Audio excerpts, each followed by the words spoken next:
Так, всем привет! Хочу сегодня показать вам эксперимент, который обнаружил совершенно случайно. Показывал детям один опыт, а получился другой. Так, немножко истории расскажу, наверное, вам. Вы, наверное, знаете из курса химии, что сахар сам по себе не горит, его спичкой невозможно поджечь.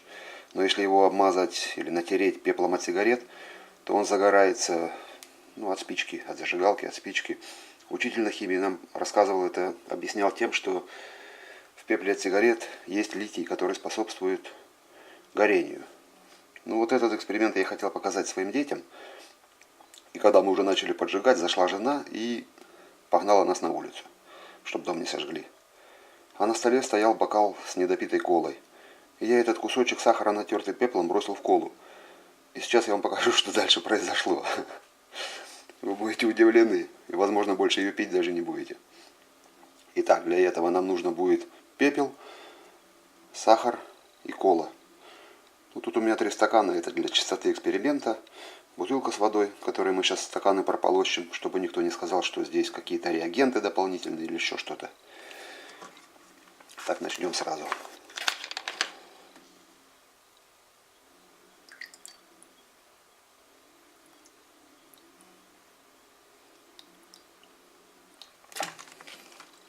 С одной бутылки налил во все стаканы одинаково.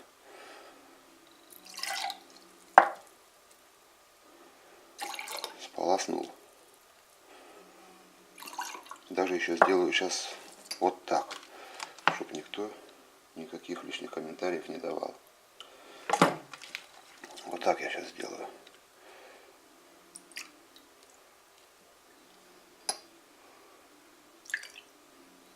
Все, вы видели, что вода была во всех стаканах и со стакана в стакан перелитая. То есть, если где-то был реагент какой-то, он попал во все. И реакция должна происходить во всех, по идее, стаканах. И вот теперь начинаем. Так, вы, наверное, видите, что банка колы не открытая. Полностью закрытая, запечатана, клапан на месте. Ничего не запаяно. Никаких отверстий дополнительных, да их и не сделаешь, потому что она под давлением. При вас открываю ее.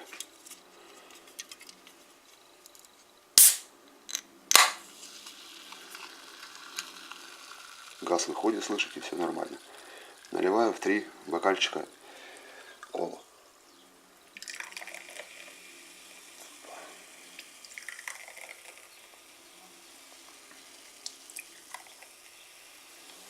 Все, есть.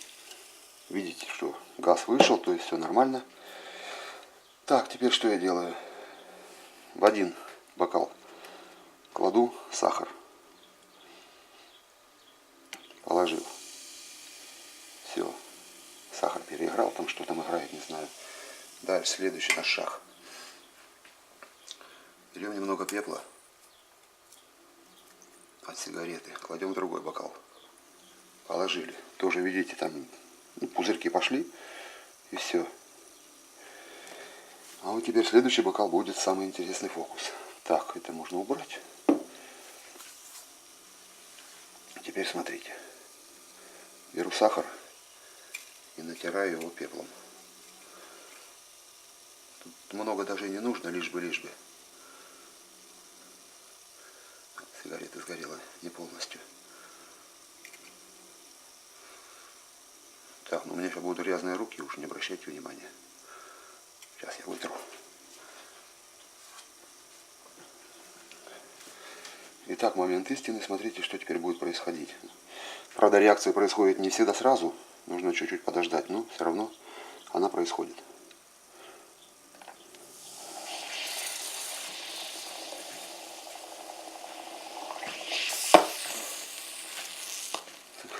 Вот такое вот кино интересное получается. Когда в колу добавляешь с пеплом сахар. Ух ты! Так, сразу скажу, что это все происходит не всегда. То есть не со всеми колами. Например, наша кола, там какая-нибудь Кока-кола, там Ярославль кола. Это все не работает. Нужна оригинальная кола. Производители хвалятся, что у них уже больше 100 лет какой-то есть секретный ингредиент в этой коле. который никто не может разгадать. Возможно, он как раз так и реагирует. И тем более вы состав читали, знаете, что там столько всего намешано. Итак, у нас здесь сахар есть еще, а здесь пепел. Кладем уже не натертый сахар в пепел.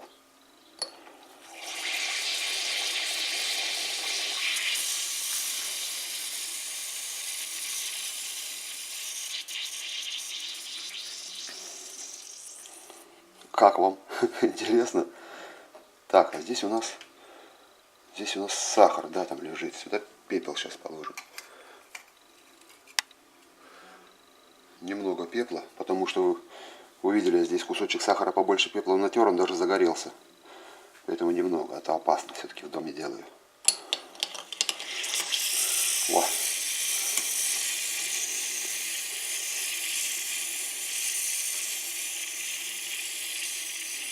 Короче, получается, чем больше пепла на сахаре, тем бурнее реакция происходит и даже загорается.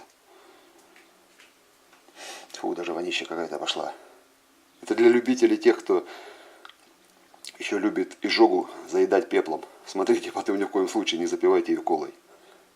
То у вас то же самое будет в желудке. Так, ну все, наверное, всем пока. Подписывайтесь на мой канал, и время от времени вы будете смотреть интересные ролики.